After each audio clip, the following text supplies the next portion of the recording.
తెలంగాణలో ఎండలు మండిపోతున్నాయి. పలు జిల్లాల్లో పగటి ఉష్ణోగ్రతలు 43 డిగ్రీలను దాటి రికార్డ్ అవుతున్నాయి.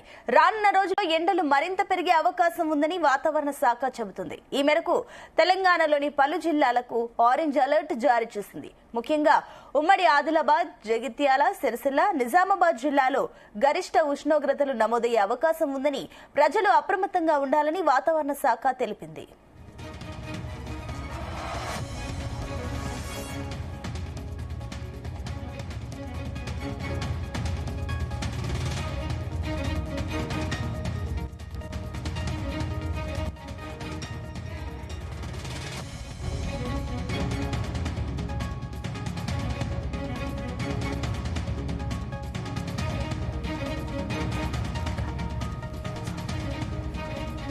తెలంగాణలో ఎండలు మండిపోతున్నాయి. పలు జిల్లాల్లో పగటి ఉష్ణోగ్రతలు 43 డిగ్రీలను దాటి రికార్డ్ అవుతున్నాయి.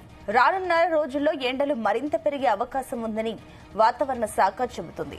ఈ మేరకు తెలంగాణలోని పలు జిల్లాలకు ఆరెంజ్ అలర్ట్ జారీ చేసింది. ముఖ్యంగా ఉమ్మడి ఆదిలాబాద్, జగిత్యాల, సిరిసిల్ల, నిజామాబాద్ జిల్లాలో గరిష్ట ఉష్ణోగ్రతలు నమోదయ్యే అవకాశం ఉందని ప్రజలు అప్రమత్తంగా ఉండాలని వాతావరణ శాఖ తెలిపింది.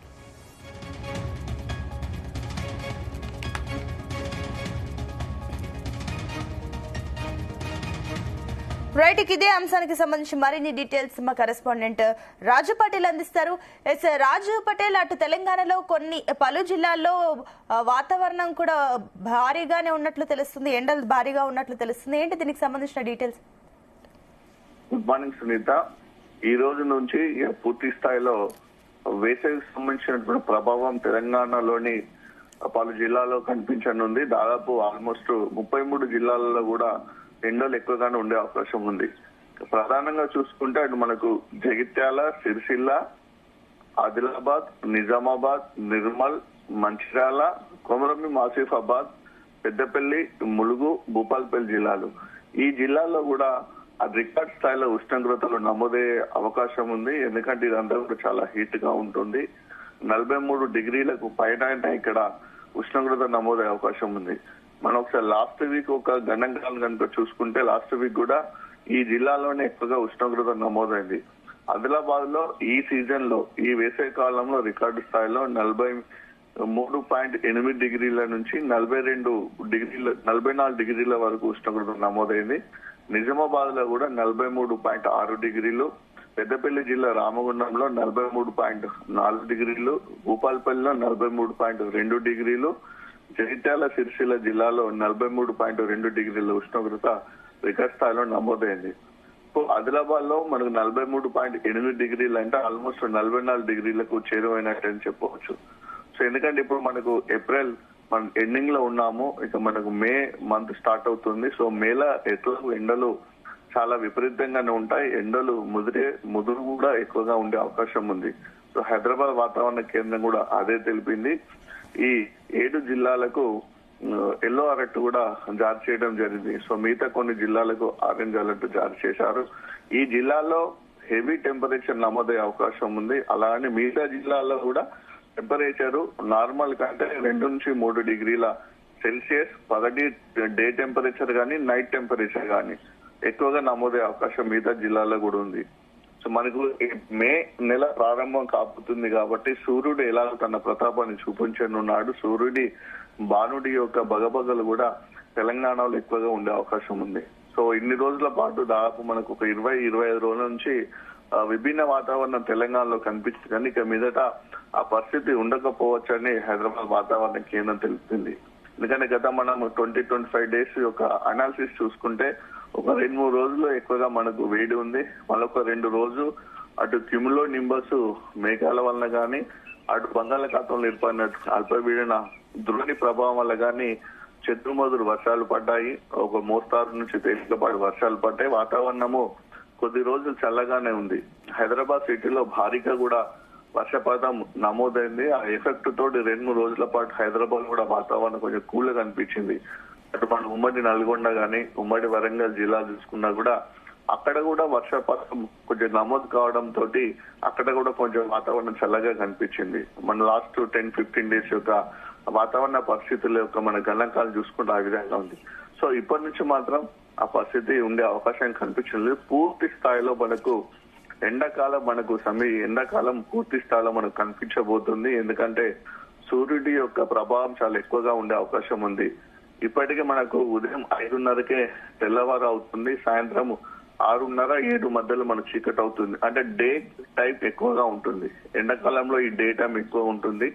సూర్యుడు అప్పటికే ఉదయం 6 గంటల నుంచే సూర్యుడు ఉదయించే క్రమంలోనే ఎండ ఎక్కువగా వస్తుంది, హీట్ కూడా ఎక్కువగా పెరిగిపోతుంది. పగలు విపరీతమైనటువంటి టెంపరేచర్ తో పాటు ఉక్కపోత కూడా ఉండనుంది. దాంతో పాటు వడగాలు కూడా వీస్తున్నాయి. ఈ వడగాళ్ల ప్రభావము ప్రజల మీద చాలా ప్రభావం చూపించే అవకాశం ఉంది. ఇప్పటికే వడగాళ్ల ప్రభావంతో రోజుకు తెలంగాణ వ్యాప్తంగా 2 నుంచి 3 వ్యక్తులు చనిపోతున్నారు. సో లాస్ట్ వీక్ ఒకే రోజు 7 చనిపోయారు. అంటే అది ఎక్కువగా రికార్డ్ స్థాయిలో నమోదైనటువంటి సంఘటన. సో వడగాళ్ల ప్రభావం వలన వృద్ధులు గాని, చిన్నపిల్లలు గాని, ఎవరైనా పేషెంట్స్ కూడా తొందరగా వాళ్ళు బాడీ డిహైడ్రేషన్ అయిపోయి వడగాళ్ల ప్రభావంతో వాళ్ళు కూడా చనిపోతున్నారు. సో ఈ పంచెల ప్రభావం ఇంకెక్కువగా ఉండే అవకాశం ఉంది.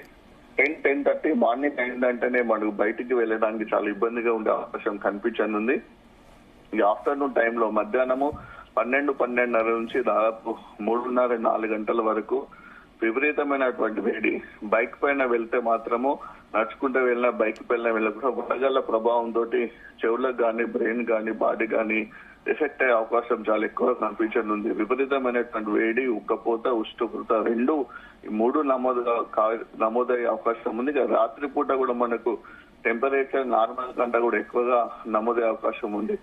రాత్రిపూట కూడా మన బాడీలో రకమైనటువంటి హ్యూమిడిటీ ఫామ్ అవుతుంది. వెదర్ వలన కూడా ఒక ఉష్ణోగ్రత స్థాయి ఎక్కువగా ఉన్నప్పుడు ఇటు నైట్ టైంలో అయితే మనకు కింది నుంచి అంటే భూమి పొరల నుంచి కూడా మనకు వేడి వస్తుంది, అటు పై నుంచి కూడా వేడి వస్తుంది. కాబట్టి ఈ 2 రకాల వేడిని తట్టుకోవడానికి కూడా ప్రజలు చాలా ఇబ్బంది పడేటువంటి పరిస్థితి మనకు మే నెలలో రానుంది. ఇటు ఉమ్మడి ఆదిలాబాద్ జిల్లాలో చాలా ప్రభావం ఎక్కువగా ఉంటుంది. ఇదంతా కూడా మనకు మంచిర్యాల గాని, ఇటు కొమరంభీం ఆసిఫాబాద్ జిల్లా, పక్కన ఉన్నటువంటి పెద్దపల్లి, ఇటు భూపాలపల్లి జిల్లాలు, అటు జగిత్యాల జిల్లా, అంటే కొంతవరకు చూసుకుంటే ఇదంతా కూడా మనకు గోదావరి బెల్ట్ ఉంటుంది. దాంతో పాటు సింగరేణి ప్రాంతం ఉంటుంది. ఇదంతా ఓపెన్ కాస్ట్ ఎక్కువగా ఉన్నటువంటి ప్రాంతము. మిగతా చోట్లకు పూడ్చుకుంటే ఇక్కడ ఎక్కువగా మనకు హీట్ ఎక్కువగా నమోదవుతుంది. రామగుండంలో ఎన్టీపీసీ గాని, ఎస్టీపీపీ గాని, అటు యూరియా ప్లాంట్ గాని, మిగతా సిమెంట్ పరిశ్రమలు కూడా ఎక్కువగా ఉన్నాయి. అటు ఇండస్ట్రియల్ పరంగా గానీ, ఇటు సింగరేణి పరంగా గానీ ఈ ఏరియా అంతా కూడా ఎక్కువ పొల్యూషన్ తో కూడుకున్నటువంటి ఏరియా. సో మిగతా చోట్ల కంటే, మిగతా జిల్లాలో కంటే ఈ ఏరియాలో హీట్ ఎక్కువగా ఉంటుంది. ఇక ఓపెన్ కాస్ట్ లో కనుక చూసుకుంటే మనకు ఉపరితలంలో ఉన్నటువంటి ఉష్ణోగ్రత కంటే ఓపెన్ కాస్ట్లు భూమి లోపట ఉంటాయి. కాబట్టి అక్కడ ఇంకా నార్మల్ కంటే డబుల్ టెంపరేచర్ ఎక్కువగా నమోదు అవకాశం ఉంది. ఉపరితలం పైన మనకు ఫర్ ఎగ్జాంపుల్ 43 డిగ్రీల ఉష్ణోగ్రత నమోదైతే ఓపెన్ కాస్ట్ లోపల సింగరేణి ఓసీ లోపల దాదాపు 45 డిగ్రీల ఉష్ణోగ్రత నమోదయ్యే అవకాశం ఉంది. సో ఇక్కడ అంతా కూడా హీట్ వెదర్ మనకు రాబోయే రోజుల్లో పూర్తి స్థాయిలో కనిపించనుంది. ఇందుకు తగిన విధంగా కూడా ప్రజలు కూడా అప్రమత్తంగా ఉండాలని ప్రభుత్వం గాని, అటు వాతావరణ శాఖ కూడా తో పాటు ఆరోగ్య నిపుణులు కూడా చెప్తున్నారు. మన పనులున్న సమయం మాత్రమే వాతావరణం అనుకూలించే సమయంలోనే పనులు చేసుకోవాలి. పగలు పూట కాస్త రెస్ట్ తీసుకోవాలి, వాటర్ ఎక్కువ తీసుకోవాలి, జ్యూస్లు ఎక్కువ తీసుకోవాలి. బాడీ డీహైడ్రేషన్ గురి కాకుండా చూసుకుంటే వడదెబ్బ ప్రభావం నుంచి తప్పించుకొని మనం సేఫ్ గా ఉండే అవకాశం ఉంటుంది. లేకుండా మొత్తం తీవ్రమైనటువంటి అనారోగ్యానికి గురై ప్రాణాలు కూడా కోల్పోయే అవకాశం ఉందని హెల్త్ ఎక్స్పర్ట్స్ కూడా చెప్తున్నటువంటి పరిస్థితుల్లో ఈ మే నెలలో ఖచ్చితంగా ప్రజలు మాత్రం అప్రమత్తంగా ఉండాలి. సూర్యుడి ప్రతాపం పూర్తి స్థాయిలో మనకు తన ప్రతాపాన్ని చూపించే అవకాశం ఉందని సునీత. అయితే రాజపటేల్, మరోపక్క ఎండలు ఎంతకాలం ఉండే అవకాశం ఉందని వాతావరణ శాఖ చెప్తుంది. మరోపక్క ఈ ఎండల ప్రభావం వల్ల నీటి కొరత ఎక్కడైనా ఏర్పడుతుందా? దానివల్ల పంట నష్టం కానీ, రైతులు కానీ ఏమంటున్నారు? అంటే మనకు చూసుకుంటే మనకు ఓవరాల్ గా ఇప్పుడు మనకు సీజన్ అంటే మనకు సమ్మర్ సీజన్ పూర్తి స్థాయిలో ప్రారంభమైందని చెప్పవచ్చు. ఎందుకంటే అగ్రికల్చర్ సంబంధించి కూడా సీజన్ మరొక 10-15 డేస్ లో కంప్లీట్ కాబోతుంది. ఇప్పుడు ఎక్కువగా బయట పనిచేసేది వ్యవసాయం సంబంధించినటువంటి రైతులు కానీ, కూలీలు కానీ ఎక్కువగా మనకు బయట పనిచేసే పరిస్థితులు ఉన్నాయి. ఎందుకంటే వరి ధాన్యం కూడా ఆల్మోస్ట్ వరి ధాన్యం కొనుగోలు అమ్మకాలు కూడా ఎండింగ్ వచ్చేసింది. మరొక వారం 10 రోజుల్లో పూర్తి స్థాయిలో కొనుగోలు అమ్మకాలు కూడా కంప్లీట్ అయిపోతాయి. కాబట్టి ఇక వ్యవసాయ రంగం మీద ఆధారపడి ఉన్న వాళ్ళు కానీ, ఇటు రైతు కుటుంబాలకు కానీ ఈ ఎండ ప్రభావం నుంచి ఎలాంటి ఇబ్బంది ఉండకపోవచ్చు అని చెప్పవచ్చు. గతంలో కురిసినటువంటి వర్షాల వల్ల వాళ్ళకు పంట నష్టం కూడా జరిగింది. ఇక మిగతా మనకు చూసుకుంటే కన్స్ట్రక్షన్ ఫీల్డ్ సంబంధించిన వాళ్ళు కూడా మార్నింగే వచ్చి పనులు చేసుకుంటూ ఉంటారు. బయట ఇక మోటార్ వెహికల్ సంబంధించి మనకి ఎందుకంటే ఎక్స్పోర్ట్స్ ఇంపోర్ట్స్ సంబంధించినటువంటి విషయాలలో మనకు రోడ్ ట్రాన్స్పోర్ట్ అంటే రోడ్డు రవాణాకు సంబంధించినప్పుడు లారీలు ఎక్కువగా మనకు రోడ్ల పైన తిరుగుతూ ఉంటాయి కాబట్టి లారీలు కూడా మధ్యాహ్నం టైంలో ఎక్కువగా తిరగకపోవచ్చు. ఇక ఆటోలు కూడా మార్నింగ్ టైం ఈవినింగ్ టైంలో ఎక్కువ తిరిగి మధ్యాహ్నం టైంలో కూడా ఆటోల యొక్క ట్రాన్స్పోర్ట్ కూడా తక్కువగా ఉండే అవకాశం ఉంది. ఏదైనా లాంగ్ డ్రైవ్ కానీ లాంగ్ వెళ్ళాలనుకున్న వాళ్ళు దూర ప్రయాణాలు చేసుకున్న వాళ్ళు కూడా మార్నింగ్ టైంలోనే ఎర్లీ మార్నింగే బయలుదేరి వెళ్లే అవకాశం కూడా ఉంది. సో హెల్త్ పరంగా మాత్రం చాలా మనకు ప్రికాషన్స్ సేఫ్టీ తీసుకోవాల్సి ఉంటుంది. ఎందుకంటే ఆల్రెడీ హాలిడేస్ కూడా వచ్చాయి కాబట్టి పిల్లలు ఎక్కువగా ఆడుకుంటూ ఉంటా అంటారు. సో అంటే గ్రామీణ ప్రాంతాలనైతేనేమో చెట్లు ఉంటాయి కాబట్టి చెట్ల కింద ఎక్కువ ఆడుకుంటారు. సో ఓపెన్ ప్లేస్ లో కూడా ఆడుకుంటారు.